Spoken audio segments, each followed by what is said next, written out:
ওয়ানুসাল্লি আলা রাসূলিহিল কারীম আম্মা বা'দ।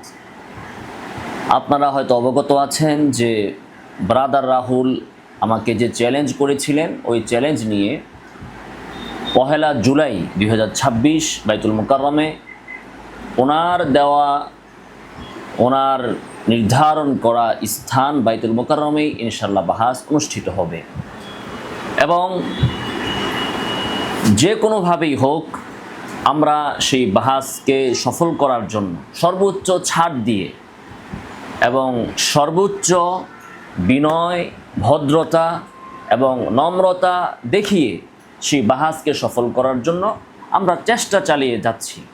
কিন্তু তার বিপরীতে ব্রাদার রাহুল সাহেব কিছু খোঁড়া অজুহাত এবং খোঁড়া যুক্তি দিয়ে সেই বাহাস থেকে তিনি পালায়নের জন্য এমন কিছু নাই যা তিনি করছেন না।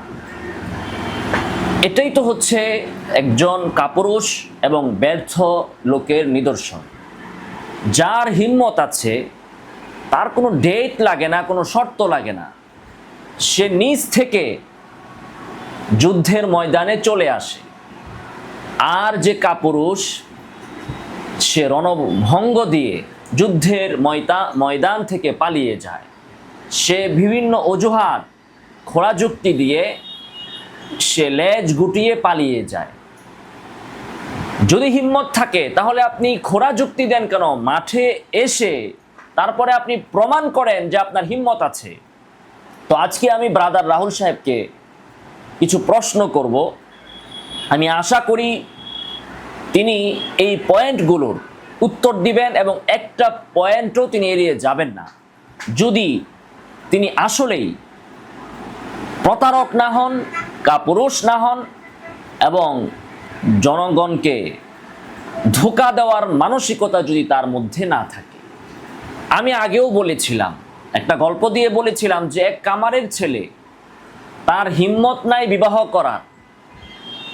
এখন পাড়াপড়শি আত্মীয় স্বজন যখন তাকে বারবার ধরছে, বিবাহ করো বিবাহ করো, তার জন্য পাত্রী দেখছে, তখন সে অজুহাত দাঁড় করিয়েছে যে তার বিবাহে যদি দেশের প্রেসিডেন্ট আসেন তাহলেই সে বিবাহ করবে, নতুবা সে বিবাহ করবে না।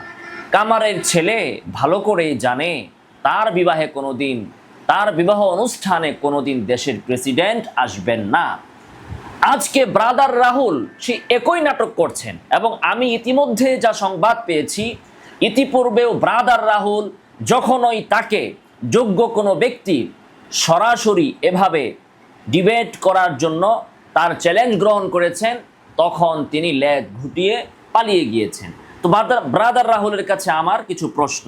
গতকাল ব্রাদার রাহুল উনি নিজেই স্বীকার করেছেন যে তকি উসমানী সাহেবকে আনা এটা সহজ ব্যাপার নয়, এটা যে অসম্ভব সেটা স্বীকার করে তিনি পোস্ট দিয়েছেন যে তাকে আনা সহজ ব্যাপার নয়, এই শর্ত পূরণ করা সহজ ব্যাপার নয়। আজকে আবার তিনি ওই গতকালকের ওই পোস্ট দিয়ে তিনি চেষ্টা করেছিলেন যে এ সকল 9-6 কথা বলে আর নম্র হয়ে যেন 1 তারিখের বাহাসটাকে বানচাল করা যায়। কিন্তু আমরা বলেছি আমরা এক কথার মানুষ, 1 তারিখের বাহাস অবশ্যই হবে। তখন গতকালকে যে ব্যক্তি বলল তকি সাহেবকে আনা এত সহজ ব্যাপার নয়, আজকে আবার তিনি পোস্ট করছেন যে বাহাসের জন্য শর্ত হচ্ছে তকি উসমানী সাহেবকে বাহাসে আনতে হবে। তো তকি উসমানী সাহেবকে আপনি আনেন, তাতে তো আমাদের কোনো আপত্তি নাই। উনি আপনার বিচারক, আপনার মনোনীত বিচারক, আপনার পছন্দের বিচারক, আপনি নিয়ে আসেন।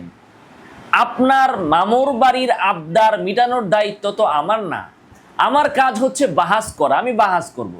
এখন এখানে উনি যে খোঁড়া যুক্তিগুলো দিচ্ছেন, আর তার নাদান মুকাল্লিদ যারা বলে আবু হানিফার তাকলিদ হারাম, ইমাম শাফির তাকলিদ হারাম, কিন্তু ব্রাদার রাহুলের আবার পা চাটা খুব আরাম, এই পন্থী যারা আছে, যারা উঠতে বসতে বলে আবু হানিফা কাফের, অমুকে কাফের, তমুকে কাফের, অমুকে আরবি জানতো না, অমুকে ইংলিশ জানতো না, যারা সারাদিন ইমামদের সমালোচনা করে, ওই বেয়াদবগুলোই আবার যখন আপনি ব্রাদার রাহুলের যৌক্তিক কোনো সমালোচনা করবেন তখন আপনার ফাঁসির দাবি করবে।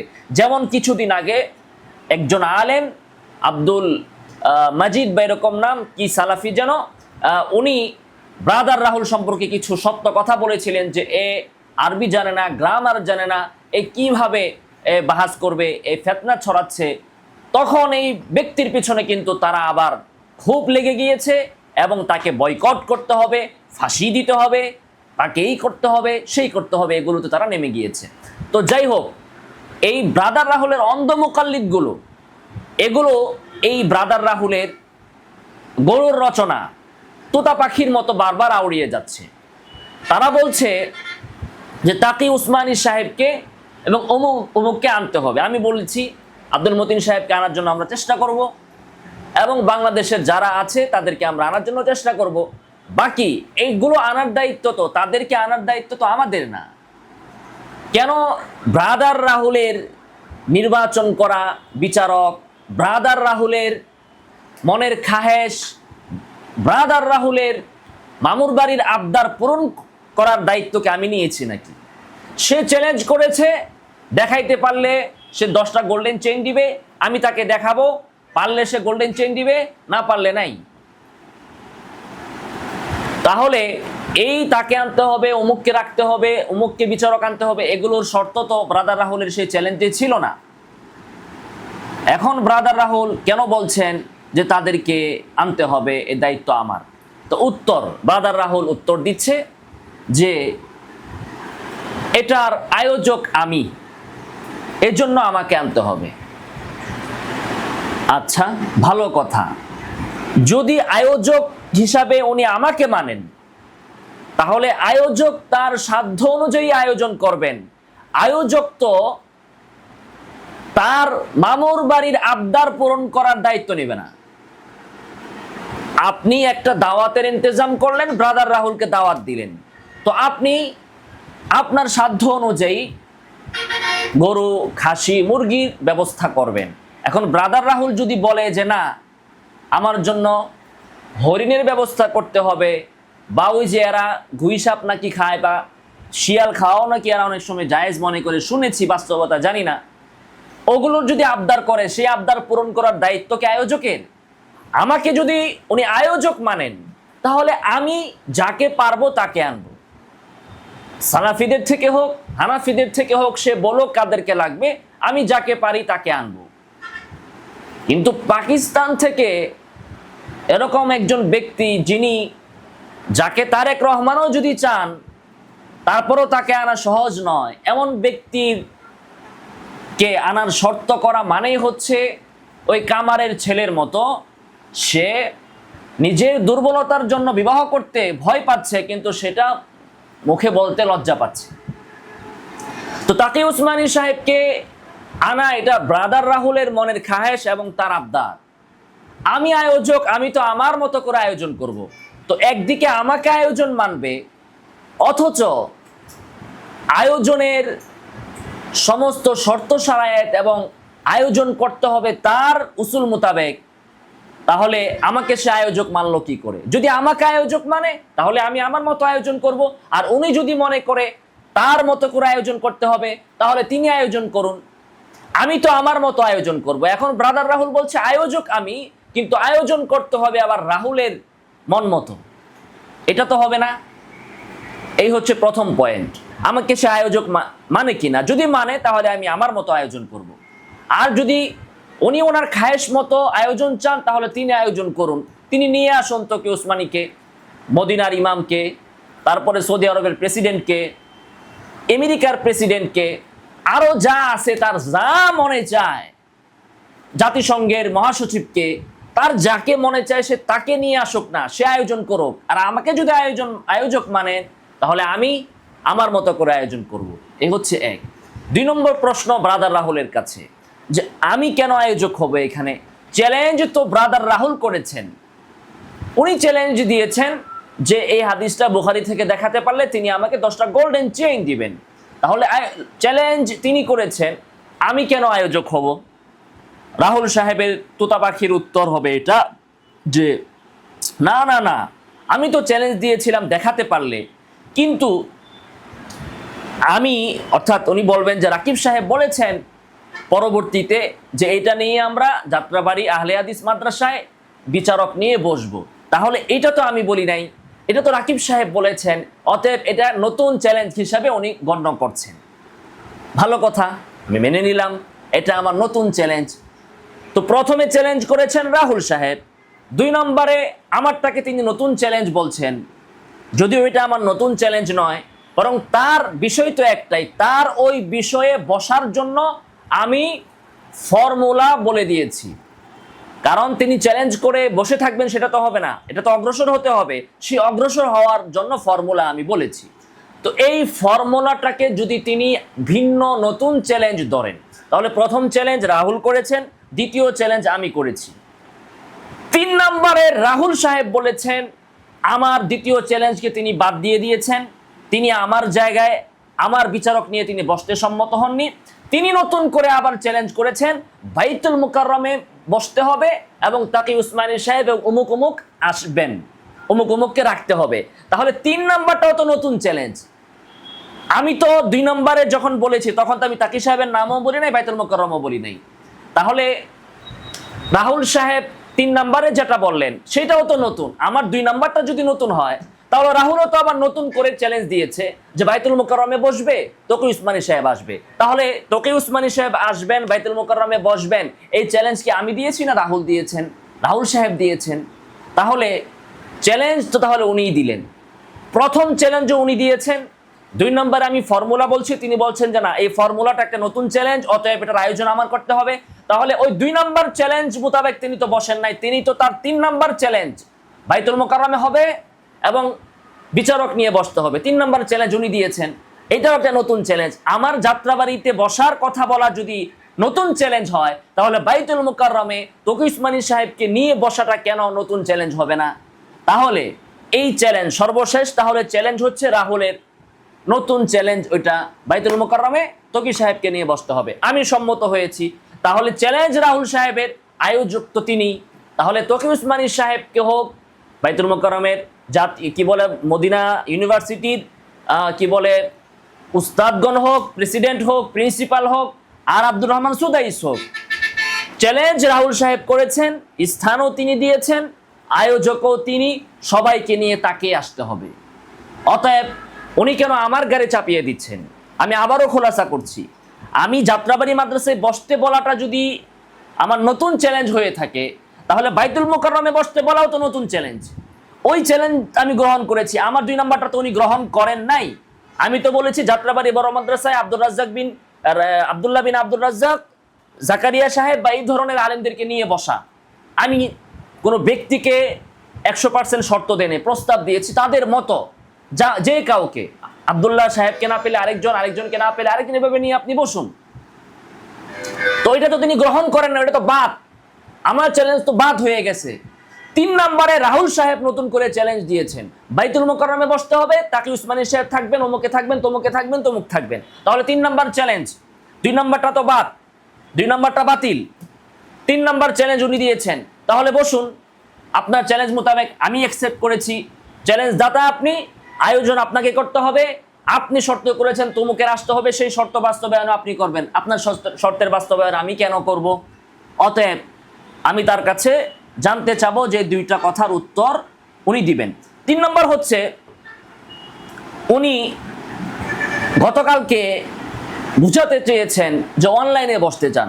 তো সেক্ষেত্রে তো আমি বলেছি ওনাকে অনলাইনে যদি বসেন, তাহলে উনি ওখানে কি বলেছেন, অনলাইনে বসেন, জাতি সাধারণ জনগণ বিচার করবে কে জিতেছে কে হেরেছে। ভালো কথা। তো সাধারণ জনগণ 10 জন বলবে আমার পক্ষে, 10 জন বলবে আপনার পক্ষে, আপনি কিভাবে করবেন? এটা তো কোনো সিস্টেম না। তো আমি অনলাইনের বিষয়ে আগেই বলেছি, একজন উপস্থাপক থাকবেন, যেমন face the people, face the পিপলে সেখানে যিনি সাইফুর সাগর সাহেব আছেন, তিনি উপস্থাপক থাকবেন, তিনি বিচার করবেন কে জিতেছে। বাহাসের আগেই আপনি তার কাছে 10টা গোল্ডেন চেন জমা দিবেন। যদি আমি প্রমাণ করতে পারি, গোল্ডেন চেন আমার কাছে দিতে হবে, আর যদি আমি ব্যর্থ হই তাহলে গোল্ডেন চেন আপনি ফেরত নেবেন। এটা তো আমি বলেছি। এখন রাহুল সাহেব বলতেছেন যে না, উপস্থাপক যিনি থাকবেন উনি অনলাইনে করতে চান, এখানেও একটা শর্ত উনি পেশ দিচ্ছে যে উপস্থাপক যিনি থাকবেন তিনি তো এই বিষয়ে অজ্ঞ, তিনি এই বিষয়ে অজ্ঞ, সাইফুর সাগর সাহেব এই বিষয়ে অজ্ঞ। তো এর উত্তর হচ্ছে, আপনি বলতেছেন সাধারণ জনগণ, যার ভিতরে রিস্কাওয়ালাও আছে, টেম্পোওয়ালাও আছে, আপনি বলতেছেন তারা বিচার করুক অনলাইনে বাহাস করলে, তো তাদের তুলনায় সাইফুর সাহেব কি অজ্ঞ?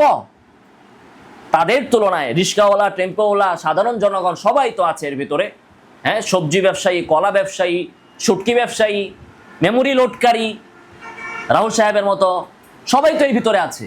তো সাইফুর সাগর যদি অজ্ঞ হন তাহলে তারাও তো অজ্ঞ, তাহলে আপনি তাদের হাতে বিচারের ভার দিচ্ছিলেন, এখন সাইফুর সাগরের কাছে বিচারের ভার দিচ্ছেন না কেন? তার মানে হচ্ছে আমভাবে সাধারণ জনগণের উপর বিচারের ভার দিয়ে দিলে আপনি এখান থেকে পালানোর সুযোগ পান, আপনি একটা ফাঁক পেয়ে যান। তখন আপনার দুইজন বলবে আপনি জিতছেন, আপনি বলবেন যে হ্যাঁ আমি জিতছি। একজনকে আপনি নির্বাচন করেন, দুইজনকে নির্বাচন করেন যে তারা বিচারক। 2 নম্বর কথা হচ্ছে সাইফুর সাগর সাহেব এ বিষয়ে অজ্ঞ না বিশেষজ্ঞ সেটা তো দেখার বিষয় না, বিষয় হচ্ছে আমি এবং আপনি এই দুজনের ভিতরে বাহাস হবে। উনি দেখবেন আমি প্রমাণ করতে পেরেছি কিনা, আপনি প্রমাণ করতে পেরেছেন কিনা।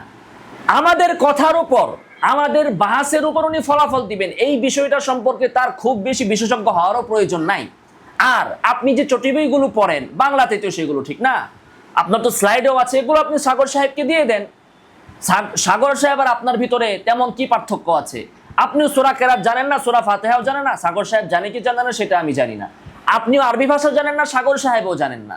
তো আপনি যা স্টাডি করেছেন, আপনার যা চটি বই আছে বাংলা এবং স্লাইড আছে এবং কিছু আপনি নোট টোট করেছেন, এগুলো সাগর সাহেবকে দেন।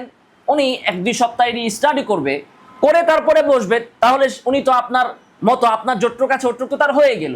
তো আপনি যদি বিজ্ঞ হন, উনি অজ্ঞ হয় কি করে? আর উনি অজ্ঞ হলেও আমাদের কি সমস্যা? তিনি তো আমাদের আলোচনার উপর নির্ভর করে তিনি সমাধান দিবেন। আমি প্রমাণ করতে পারলাম কিনা, আপনি প্রমাণ করতে পারলেন কিনা, এতটুকু বোঝার ক্ষমতা কি সাইফুর সাগর সাহেবের নাই? যদি এতটুকু যোগ্যতাকে মনে না করেন, তাহলে আগে আবার লাফায়া লাফায়া তার টক শোতে, তার বাহাসে কেন যান? তখন আলী হাসান ওসামা সাহেবের সময় কেন গিয়েছিলেন? তার মানে হচ্ছে ইনি অনলাইনেও আসবেন না, উনি অফলাইনেও আসবেন না। উনি চাপার জোরে গোল্ডেন চেইনের দাবি করেছিলেন, চ্যালেঞ্জ করেছিলেন, কিন্তু বুঝে নাই যে সে কার সাথে এই ফটকাবাজি করতে নেমেছে। আমি স্পষ্ট ভাষায় বলে দিয়েছি ব্রাদার রাহুলকে, সোজা আঙ্গুলে যদি ঘি না উঠে, ঘি কেমনে উঠাতে হয় সেটা কিন্তু আমাদের জানা আছে। ঠিক আছে, আপনি বাহাস করবেন, আপনার বাপেও বাহাস করবে। আপনি যদি এই বাহাস না করেন, এই বাহাস যদি আপনি মিস করেন, 9-6 করে আপনি যদি এড়িয়ে যেতে চান, তাহলে বাংলাদেশে যখনই আপনি যে জায়গাতে আপনি পা দিবেন, সারা বাংলাদেশে আমাদের দিনী ভাইয়েরা আছে। ওই বাহাসে না আসলে আপনি পরাজিত হয়েছেন বলে বিবেচিত হবেন, এবং আপনি যেখানেই বাংলাদেশে পা রাখবেন সেখানেই আইনানুগ পন্থায় আপনাকে, আপনার থেকে আমাদের যেটা প্রাপ্য সেটা আমরা উসুল করে ছাড়ব ইনশাআল্লাহুল আজিজ। আপনি বিষয়টাকে এতটা ছোট মনে করেন না। আপনি মনে করেছেন যে মুখে যা আসে আপনি তাই বলে বেড়াবেন আর আপনাকে সবাই ছেড়ে দিবে, এত সহজ কিন্তু আপনি আমাদেরকে ভাববেন না। আইনানুগ পন্থায়, বাংলাদেশের আইন অনুযায়ী আমরা যতটা করতে পারি আমরা ততটাই করব। আপনি যেখানেই মাহফিলে আসবেন, ওখানেই আগে, মাহফিলের আগে স্টেজে আমরা যাব, আপনাকে বাহাস করতে হবে। বাহাসের আগে ওইটা নিয়েও বাহাস করব, চ্যালেঞ্জ কে দিয়েছে, আয়োজক কে, ওইটা নিয়েও আমরা বাহাস করব। আপনি বলছেন যে আমি আয়োজক, অথচ আমার আয়োজন এবং আমার সবকিছুকে আপনি উপেক্ষা করে আপনি নিজের পক্ষ থেকে নতুন করে চ্যালেঞ্জ করেছেন, নতুন স্থান নির্ধারণ করেছেন, নতুন বিচারক নির্ধারণ করেছেন। তাহলে আমি কিভাবে এটার আয়োজক হলাম? অবশ্যই রাহুল সাহেবকে আবার বলছি, সোজা আঙ্গুলে ঘি না উঠলে আঙ্গুল বাঁকা করে কিভাবে ঘি উঠাতে হয় সেই সিস্টেম আমাদের কিন্তু জানা আছে। কাজেই এতটা হেলায় ফেলায় বাহাসের চ্যালেঞ্জ দিয়ে পালিয়ে যাওয়াটাকে আপনি সহজ মনে করবেন না। বাংলাদেশে যদি আপনার ভবিষ্যতে কোনোদিন আসার স্বপ্ন থাকে, 1 তারিখের বাহাসে আপনি অবশ্যই আসবেন। এই খোঁড়া যুক্তি, হ্যান ত্যান, অমুকের আসতে হবে, তমুকের আসতে হবে, আপনি কারে আনবেন সেটা আপনার ব্যাপার। এই বিষয়ে আমরা কিচ্ছু জানি না। আমরা জানি আমরা বাহাসে যাব, আপনি চ্যালেঞ্জ করেছেন, আপনি আয়োজক, আপনি আয়োজন করবেন, আপনি আপনার বিচারক নিয়ে আসবেন। আল্লাহ তাআলা আমাদেরকে এই ধরনের ফিতনাবাজ, কাপুরুষ, প্রতারকদের হাত থেকে হেফাজত করুন। আমিন ওয়া আখিরু দাওয়ানা আলহামদুলিল্লাহি রাব্বিল আলামিন।